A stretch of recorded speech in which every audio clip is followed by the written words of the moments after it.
You ever get that feeling, like something's off? You can't explain why, but something deep in your gut tells you that you shouldn't be doing what you're doing.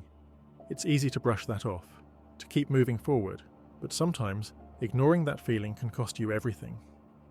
Sam knew it was a bad idea to start this hike so late in the day.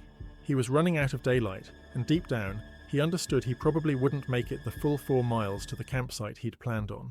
Still, he figured he was in good shape, and with some effort, he could probably reach the 2 or 3 mile mark before it got fully dark.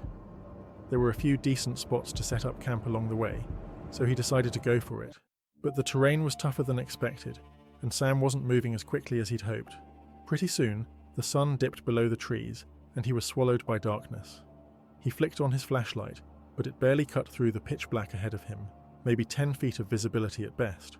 At one point, Sam stumbled on a rock and almost went down hard. Had he fallen, he would have been seriously hurt, far from help, in an area with bad cell service, and on dangerous, narrow roads that barely saw traffic. No one knew exactly where he was. It hit him like a cold wave. He'd made a mistake. Sam decided right then that he needed to stop pushing his luck. He scanned around with his flashlight and saw a small clearing about 30 feet off the trail.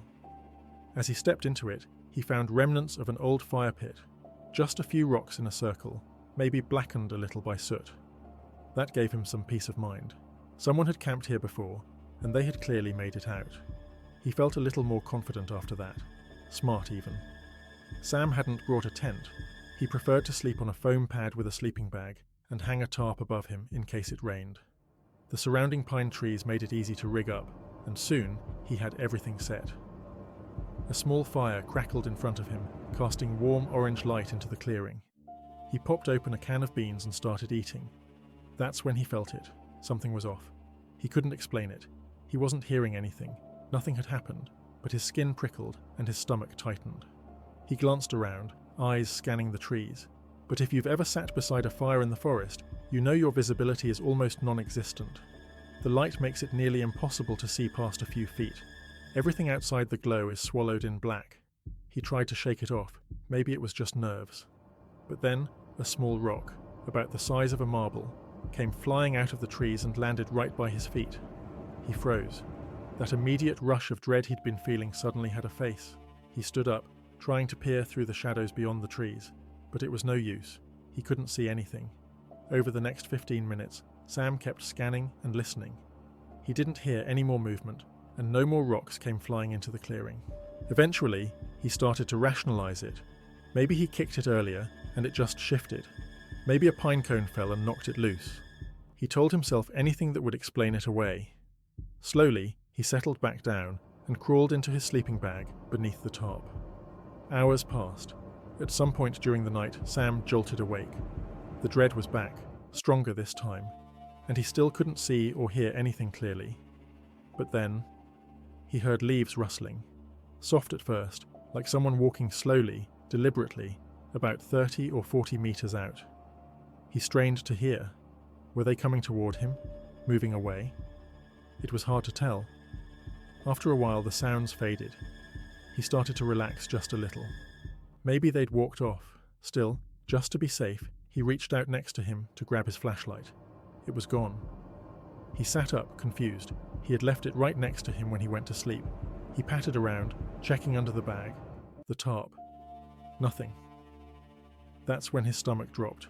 There was no way the flashlight moved unless someone, or something, had come right up to him while he was asleep. He crawled out of his sleeping bag and scanned the area. That's when he saw it. His flashlight was on the ground, about 10 meters away, in the same direction the footsteps had come from. The realization hit him like a brick. Whoever had taken the flashlight was close enough to reach over him, silently, in the middle of the night, then place it out there on purpose. This wasn't an accident.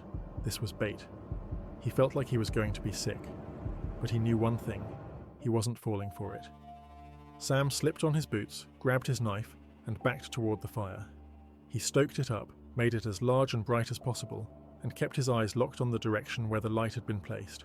He didn't dare move. For hours, Sam stood there, knife in hand, staring into the dark.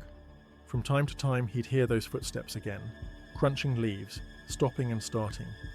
Every time the fire began to die down, the sounds got closer. When he stoked the flames higher, they stayed back. But by 3 a.m, Sam had a new problem. He was out of firewood, and there was no way he was stepping into those trees to get more. As the fire dimmed, the footsteps came closer than ever. They stopped 3 meters away, but whoever, or whatever, it was had chosen to stand behind the thickest patch of trees. Sam couldn't see anything beyond them, but he could feel them. They were just there, waiting. And for 2 hours, that's how it stayed. Sam stood motionless, facing the trees, his grip tight on the knife, too terrified to even blink. His mind ran wild, imagining who, or what, was staring back from the dark. Finally, just before dawn, he heard it. Movement, branches shifting, footsteps running away. Whoever had been out there, they were gone. Sam didn't move until the sun was fully up. Then, and only then, he packed his gear and started walking, fast. He didn't stop, not to rest, not to eat, not to breathe, just walked. He made it all the way back to the parking lot, jumped in his car, and didn't look back. 20 miles down the road, he pulled into a gas station. He just needed to sit, breathe, get his heart rate down. He got a drink inside, then came back out to the car, and that's when he saw it. Written in the dust on the back window of his car were the words, "Sleep well." Sam is absolutely convinced that whoever, or whatever, had been stalking him in that forest, followed him back to his car, and left that message. And sometimes he still thinks about what would have happened if he'd gone to pick up that flashlight,